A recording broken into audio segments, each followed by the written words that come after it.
Hey everybody, this is the Platinum Knight here with another Double First Impressions video. And today's Double First Impressions video is Oppenheimer and Blue Beetle. Starting off with Oppenheimer, this is a film that I have kept my eye on all year. Directed by one of my favorite directors, Christopher Nolan. I've seen Memento, the Dark Knight trilogy, Inception, Interstellar, and Dunkirk. I haven't seen Tenet only because at the time I did not have HBO Max, nor did I want to bother trying to see it in theaters as this was during a pandemic. Plus, it just didn't look interesting to me. Now that the theaters are back open, and when I first heard Mr. Nolan making a biographical film about the father of the atomic bomb, aka Dr. Julius Robert Oppenheimer, my first reaction was, whoa, sign me up. I saw this film back in July with my friends and family from Mexico that were staying with us that month. Now that I have finally seen the film, what are my thoughts? Well, like my cousin said it best, it was lit. It was amazing, everybody. Everything was phenomenal. It's very well cast. The acting and performances are incredible, especially Cillian Murphy as Dr. Oppenheimer. The cinematography is excellent. The pacing is well balanced. Honestly, I think this would have to be Christopher Nolan's masterpiece. Better than any of his previous films. For so long, my favorite film in his filmography is, of course, The Dark Knight. But if I had to pick a film that's non-comical, Oppenheimer would have to be his best. What really makes this film so special is there really isn't that many movies about the making of the atomic bomb. There's thousands of World War II films. We always like to think that everything has been made into a movie already. But for so long, the making of the atomic bomb was either a documentary or a TV show. Although this film does have some historical inaccuracies, Charles Oppenheimer, the grandson of Dr. Oppenheimer, has called out the film for the poison apple scene, stating, "There is no record of that happening whatsoever." Regardless if the film is historically accurate or not, Oppenheimer still does a great job giving you at least the idea of what happened during the making of the bomb. What was everybody thinking? What was going on through their heads, and understanding their general views? We see step by step of the weapon of mass destruction, yet it doesn't overdo it by becoming boring. The film has a great balance between drama showing the creators' personal lives while also remaining on point. This movie is also a good brief reminder how corrupt some governments can be. In this case, America. But hey, what government doesn't have its flaws? At the end of the day, I'm still grateful to live here in the USA. Oppenheimer is a great film. If you're a fan of World War II and you enjoyed seeing Dunkirk, then this film is for you. But it really makes me curious what else about World War II that hasn't been adapted into a movie yet. While Dunkirk was about US troops simply just trying to leave, I kinda want Christopher Nolan to direct one more World War II film. Oppenheimer is my movie of the year for 2023 and deserves so many awards and Oscars. If not, Cillian Murphy definitely deserves an award. I remember first discovering him seen 28 Days Later. Mr. Murphy has come a long way throughout his career and has become such a compassionate actor, and I can see this film defining his incredible talents for years to come. It's gonna feel weird rewatching Grave of the Fireflies, seeing it's based on the bombings of Hiroshima. So if you were to watch Pearl Harbor, Oppenheimer, and Grave of the Fireflies, then you have yourself a World War II trilogy.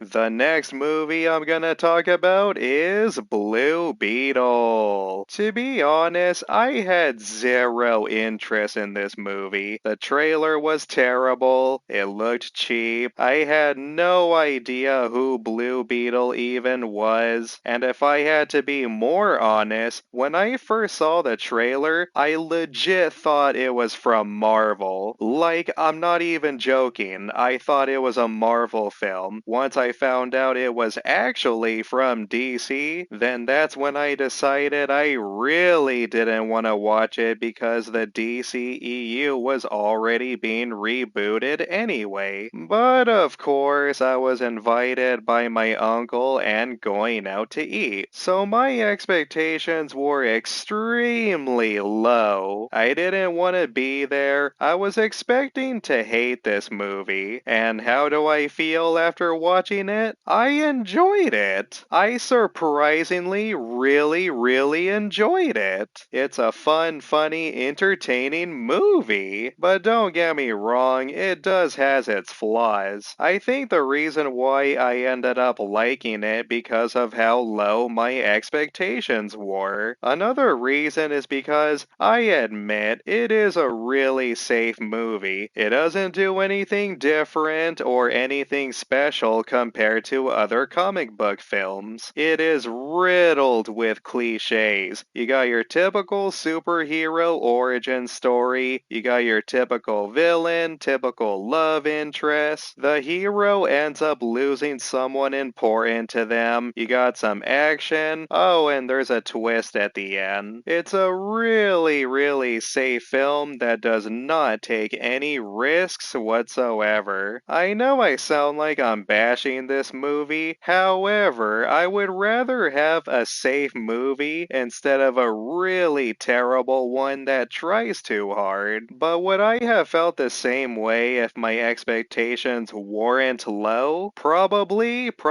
not. But what matters is at least I enjoyed myself. So what did I like about Blue Beetle? Well, for starters, I like Romero Ramirez as Blue Beetle. He did excellent. For those who don't know who he plays as Miguel from Cobra Kai, one of my favorite TV shows. I love George Lopez as Uncle Rudy. He was hilarious. Everybody else did good. I like the humor, I like the action. The music was a surprise. I really enjoy synth music, and man, the soundtrack really gave me chills at times. Blue Beetle is a decent comic book flick for families and kids can enjoy. Even though the DCEU is set to be rebooted after Aquaman 2, James Gunn has actually confirmed this version of Blue Beetle and Peacemaker will carry over to the new DCU. So for those of you that like these characters, then I'm sure it's something to be rest assured about. Alright everybody, that's it for this double first impressions video. That's it for my first impressions on Oppenheimer and Blue Beetle. If you enjoyed this video, then please be sure to give me a like and subscribe, hit that notification bell for new videos, and peace out everybody.